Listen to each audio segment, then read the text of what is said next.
حضرات گرامی، آج کی حدیث پاک جو مسند امام اعظم سے ہے، یہ نماز کے اندر اگر کوئی کمی بیشی ہو جائے، نقص ہو جائے، تو اس کے متعلق ہے کہ اس پر سرکار دو عالم صلی اللہ علیہ وسلم نے جب اس طرح کی صورتحال پیش آئی تو آپ نے کیا عمل فرمایا۔ یہ امام اعظم ابو حنیفہ نے حماد سے، اور انہوں نے حضرت ابراہیم سے، اور انہوں نے علقمہ سے، اور انہوں نے حضرت عبداللہ ابن مسعود رضی اللہ تعالیٰ عنہ سے یہ روایت کی ہے کہ ان رسول اللہ صلی اللہ علیہ وسلم صلاۃً اما الظہر و اما العصر فزاد او نقصا، کہ جس وقت سرکار دو عالم صلی اللہ علیہ وسلم نے یا تو ظہر کی نماز تھی یا عصر کی نماز تھی پڑھائی تو اس میں کچھ کمی بیشی ہو گئی۔ فلما فرغ وسلم، پھر جس وقت آپ نے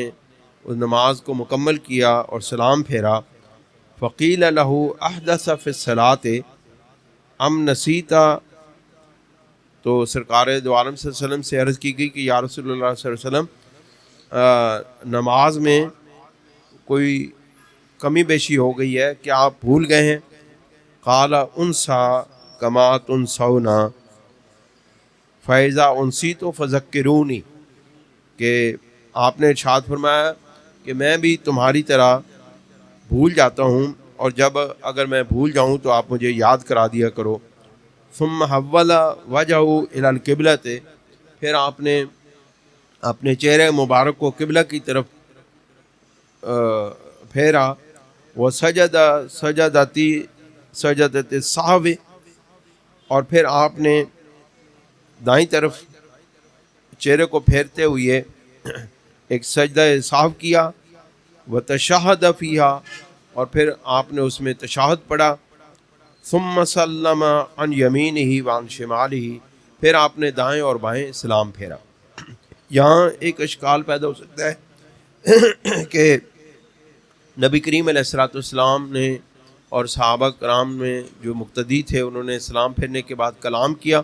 اور پھر اسی کی بنا پر نبی کریم علیہ الصلوۃ والسلام نے پھر سجدہ سہو بھی کر لیا۔ لیکن یہ اشکال اس لیے نہیں ہے کیونکہ یہ اس زمانے کا عمل ہے جس وقت نماز کے اندر سلام کا جواب دینا اور مختصر کلام کرنا جائز تھا، یعنی وہ ممنوع نہیں ہوا تھا، اس کا تو اس کا منع نہیں کیا گیا تھا۔ لیکن جس وقت نماز کے اندر سلام کا جواب دینا اور کوئی بات کرنا، خواہ وہ کتنی مختصر ہی کیوں نہ ہو، جب منع کر دی گئی تو پھر اس کے بعد یہ عمل ختم ہو گیا۔ اور اب اگر کوئی اگر کوئی نماز کے اندر بھول جاتا ہے اور اس کو کوئی واجب کے اندر کمی بیشی ہو جاتی ہے، یاد رکھیں واجب کے اندر کمی بیشی ہو تو سجدہ سہو کیا جاتا ہے، اور اگر